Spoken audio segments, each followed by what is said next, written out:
अस्य श्रीदुर्गा पञ्जरस्तोत्रस्य सूर्यऋषिः दृष्टुप्छन्दः छायादेवता श्रीदुर्गा पञ्जरस्तोत्रपाठे विनियोगः।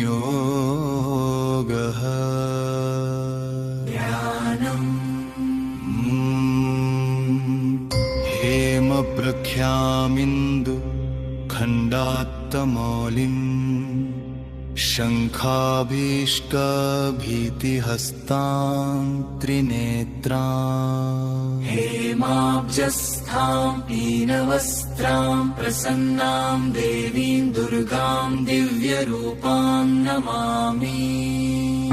अपराधशतं कृत्वा जगदम्बेति चोच्चरेत् यां गतिं समवाप्नोति न तां ब्रह्मादयः सुराः सापराधोऽस्मि शरणं प्राप्तस्त्वां जगदम्बिके।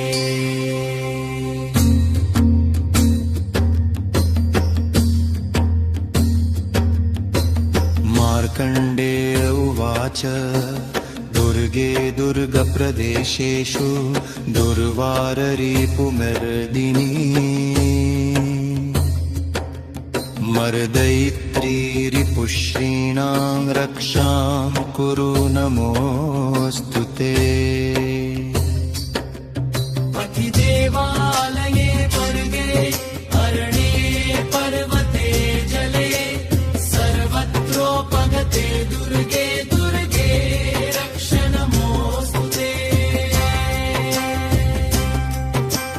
दुःस्वप्ने दर्शने घोरे घोरे निष्पन्नबन्धने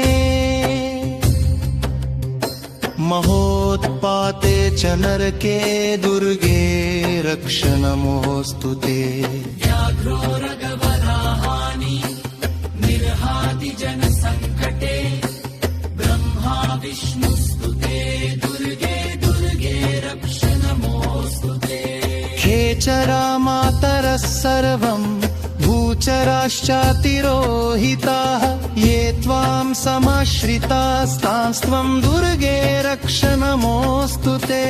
कंसासुरपुरे घोरे कृष्ण रक्षणकारिणि रक्ष रक्ष सदा दुर्गे दुर्गे रक्ष नमोऽस्तु ते।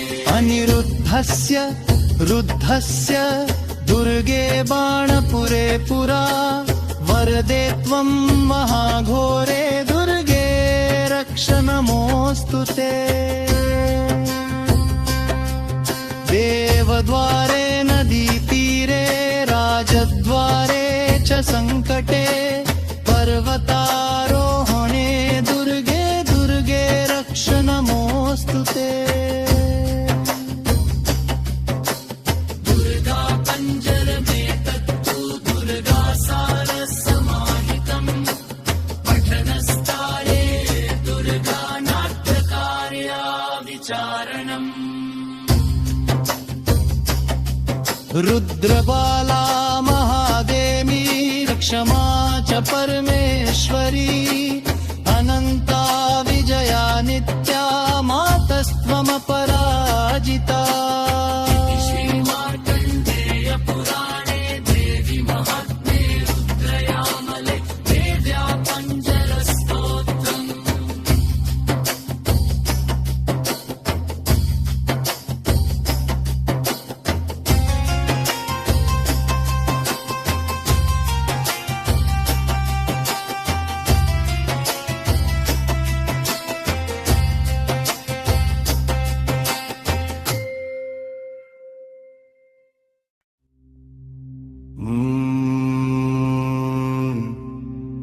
अस्य श्रीदुर्गा पञ्जरस्तोत्रस्य सूर्यऋषिः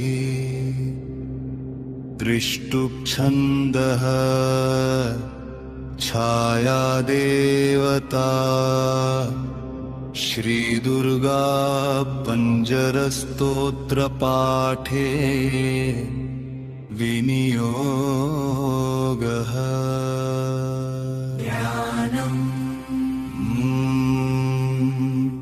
हेमप्रख्यामिन्दु खण्डात्तमौलिम् शङ्खाभीष्टभीतिहस्तां त्रिनेत्राम् हेमाब्जस्थां पीनवस्त्रां प्रसन्नां देवीं दुर्गां दिव्यरूपां नमामि।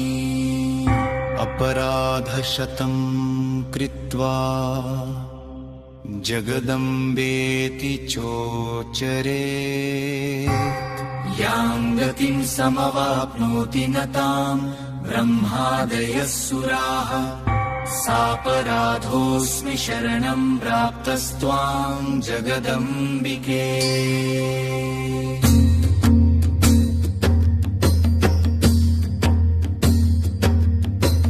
मार्कण्डेय उवाच दुर्गे दुर्गप्रदेशेषु दुर्वाररिपुमर्दिनी मर्दयित्री रिपुश्रीणां रक्षां कुरु नमोऽस्तु ते।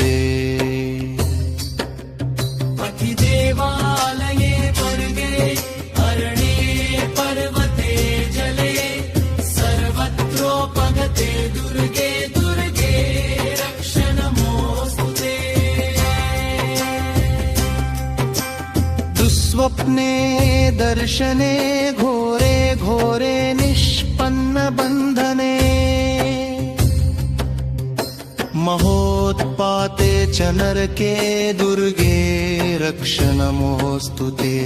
व्याघ्रो रगवराहानि निर्हाति जनसङ्कटे ब्रह्मा विष्णुस्तुते दुर्गे दुर्गे रक्ष नमोऽस्तु ते। खेचरा मातरः सर्वं भूचराश्चातिरोहिताः ये त्वां समाश्रितास्तांस्त्वं दुर्गे रक्ष नमोऽस्तु ते। कंसासुरपुरे घोरे कृष्ण रक्षणकारिणि रक्ष रक्ष सदा दुर्गे दुर्गे रक्ष नमोऽस्तु ते। अनिरुद्धस्य रुद्धस्य दुर्गे बाणपुरे पुरा वरदे त्वं महाघोरे दुर्गे रक्ष नमोऽस्तु ते। देवद्वारे नदीतीरे राजद्वारे च सङ्कटे पर्वतारोहणे दुर्गे दुर्गे रक्ष नमोऽस्तु ते। दुर्गा पञ्जरमेतत्तु दुर्गा सारसमाहितम् पठनस्थाये दुर्गा नाट्यकार्या विचारणम्। रुद्रबाला महादेवी क्षमा च परमेश्वरी अनन्ता विजया नित्या मातस्त्वमपराजिता। श्रीमार्कण्डेय पुराणे देवी महात्म्ये रुद्रयामले देव्या पञ्जरस्तोत्रम्।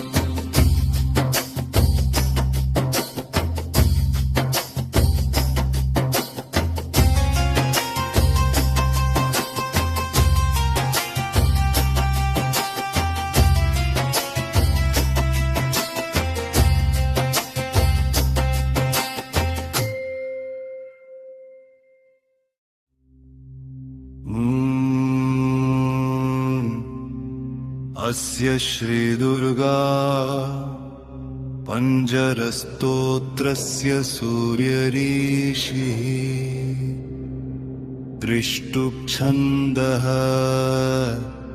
छायादेवता श्रीदुर्गा पञ्जरस्तोत्रपाठे विनियोगः।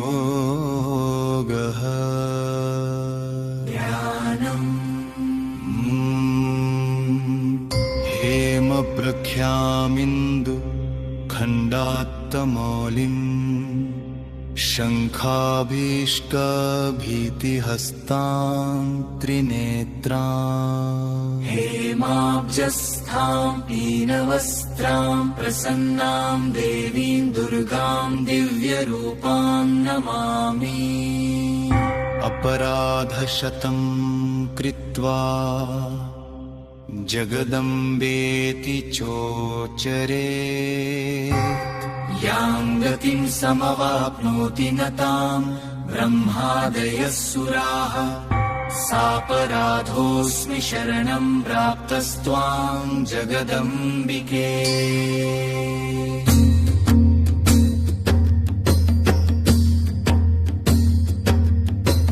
मार्कण्डेय उवाच दुर्गे दुर्गप्रदेशेषु दुर्वाररिपुमर्दिनी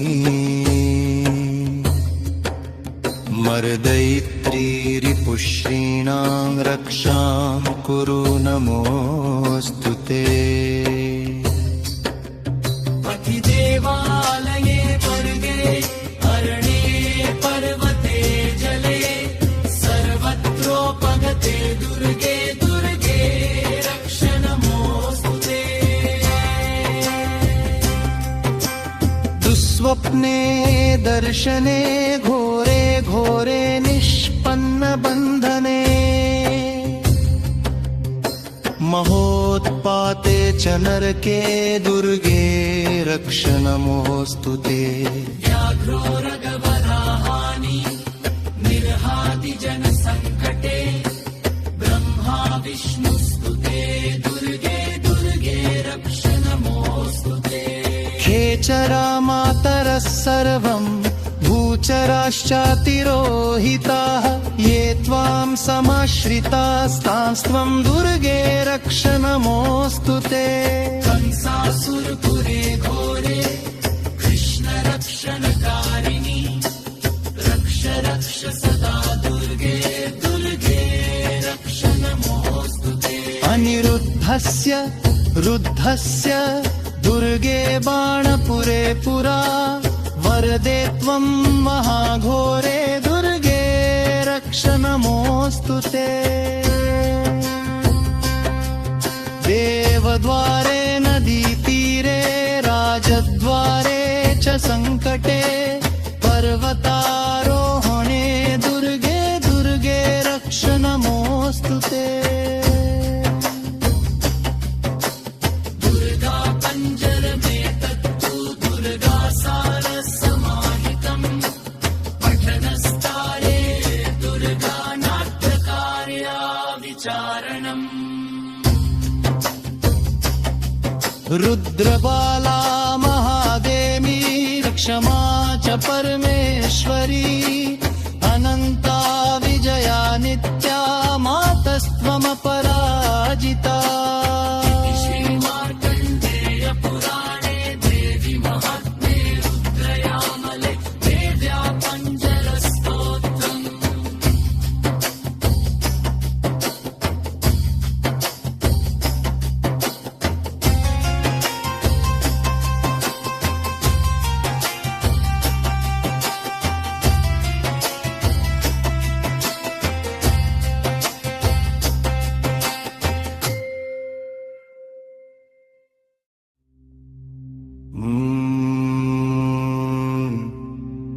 अस्य श्रीदुर्गा पञ्जरस्तोत्रस्य सूर्यऋषिः त्रिष्टुप्छन्दः छायादेवता श्रीदुर्गा पञ्जरस्तोत्रपाठे विनियोगः।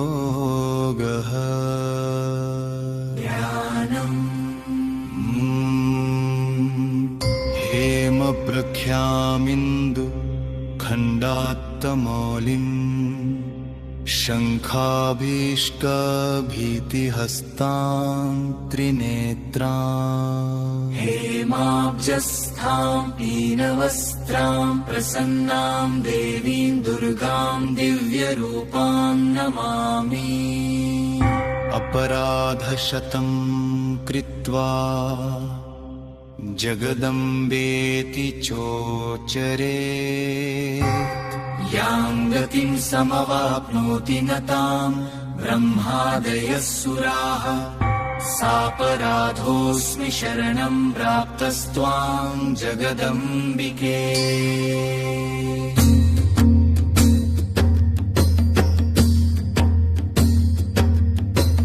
मार्कण्डेय उवाच दुर्गे दुर्गप्रदेशेषु दुर्वाररिपुमर्दिनी मर्दयित्री रिपुश्रीणां रक्षां कुरु नमोऽस्तु ते। पतिदेवालये वर्गे अरण्ये पर्वते जले सर्वत्रोपगते दुर्गे दुर्गे रक्ष नमोऽस्तु ते। दुःस्वप्ने दर्शने घोरे घोरे निष्पन्नबन्धने महोत्पाते च नरके दुर्गे रक्ष नमोऽस्तु ते। व्याघ्रो रगवराहानि निर्हाति जनसङ्कटे ब्रह्मा विष्णुस्तुते दुर्गे दुर्गे रक्ष नमोऽस्तु ते। खेचरा मातरः सर्वं भूचराश्चातिरोहिताः ये त्वां समाश्रितास्तांस्त्वं दुर्गे रक्ष नमोऽस्तु ते। कंसासुरपुरे घोरे कृष्ण रक्षणकारिणि रक्ष रक्ष सदा दुर्गे दुर्गे रक्ष नमोऽस्तु ते। अनिरुद्धस्य रुद्धस्य दुर्गे बाणपुरे पुरा वरदे त्वं महाघोरे दुर्गे रक्ष नमोऽस्तु ते।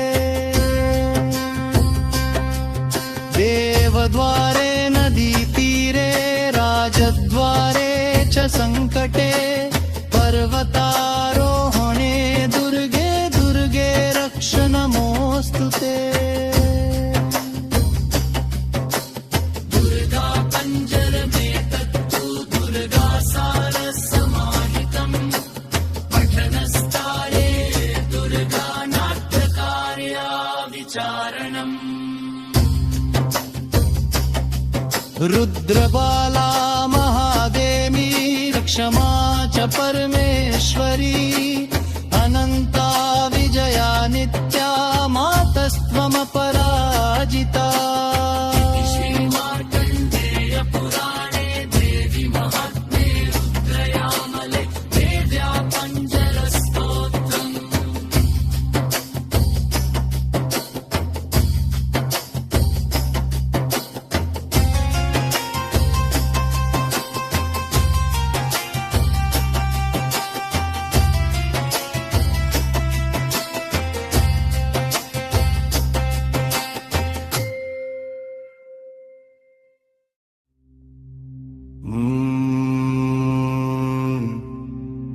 अस्य श्रीदुर्गा पञ्जरस्तोत्रस्य सूर्यऋषिः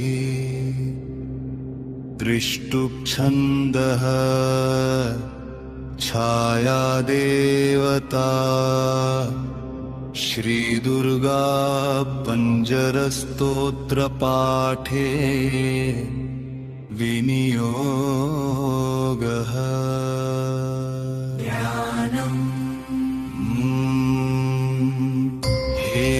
हेमप्रख्यामिन्दु खण्डात्तमौलिम् शङ्खाभीष्टभीतिहस्तां त्रिनेत्राम् हेमाब्जस्थां पीनवस्त्रां प्रसन्नां देवीं दुर्गां दिव्यरूपां नमामि।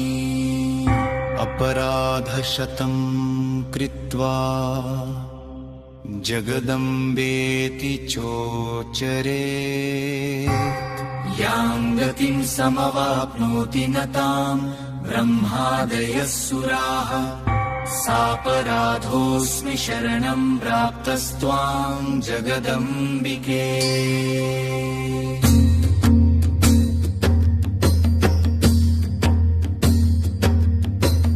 मार्कण्डेय उवाच दुर्गे दुर्गप्रदेशेषु दुर्वाररिपुमर्दिनी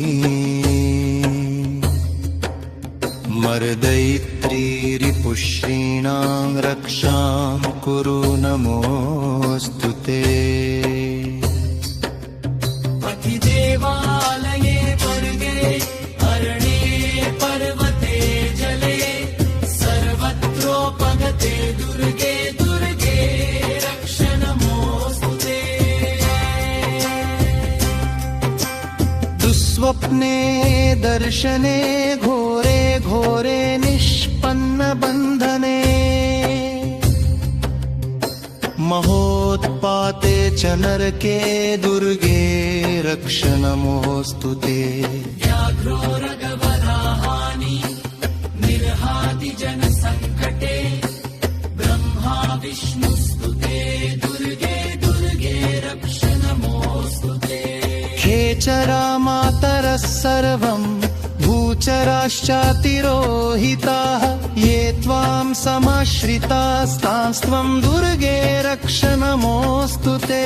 कंसासुरपुरे घोरे कृष्ण रक्षणकारिणि रक्ष रक्ष सदा दुर्गे दुर्गे रक्ष नमोऽस्तु ते। अनिरुद्धस्य रुद्धस्य दुर्गे बाणपुरे पुरा वरदे त्वं महाघोरे दुर्गे रक्ष नमोऽस्तु ते। देवद्वारे नदीतीरे राजद्वारे च सङ्कटे पर्वतारोहणे दुर्गे दुर्गे रक्ष नमोऽस्तु ते।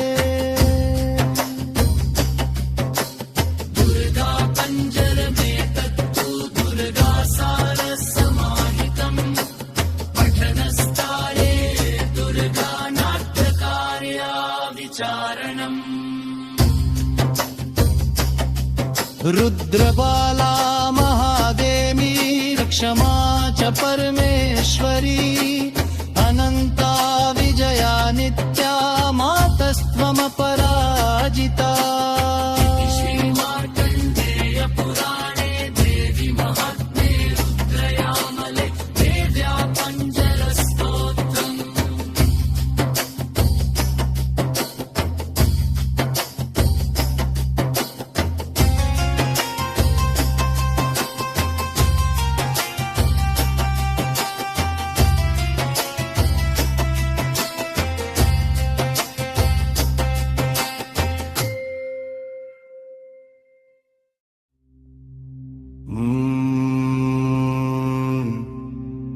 अस्य श्रीदुर्गा पञ्जरस्तोत्रस्य सूर्यऋषिः दृष्टुप्छन्दः छायादेवता श्रीदुर्गा पञ्जरस्तोत्रपाठे विनियोगः।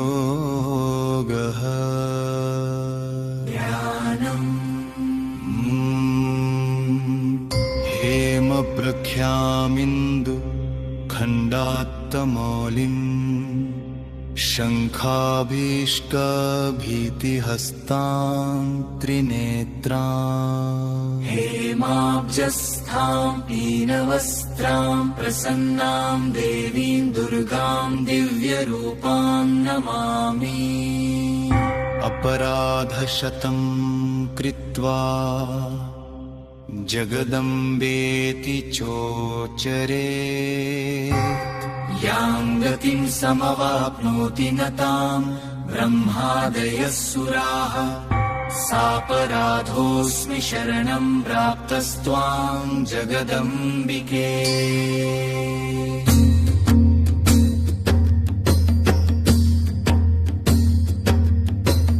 मार्कण्डेय उवाच दुर्गे दुर्गप्रदेशेषु दुर्वाररिपुमर्दिनी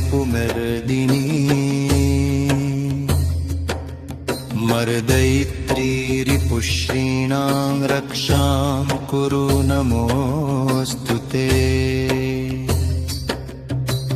देवालये वर्गे अरण्ये पर्वते जले सर्वत्रोपगते दुर्गे दुर्गे रक्ष नमोऽस्तु ते